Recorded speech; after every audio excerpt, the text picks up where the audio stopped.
faisant diminuer la pollution, ben ça crée du méthane. Et le méthane en lui-même, c'est un autre gaz à effet de serre qui crée des changements climatiques. Donc on est quand même dans le mal, on est dans un cercle vicieux. L'étude explique que cette envolée est due notamment à la crise sanitaire, le ralentissement de l'activité mondiale et le confinement des populations ont modifié la chimie de l'atmosphère.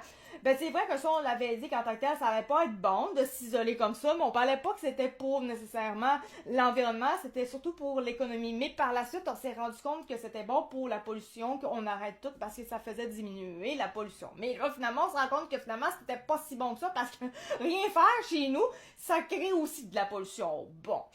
Par exemple, la baisse du trafic de voitures, d'avions et de bateaux a enchaîné mécaniquement une baisse de rejet d'oxyde d'azote.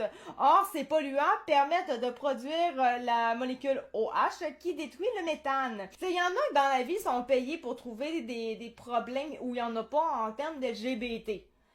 QIA+, on se comprend.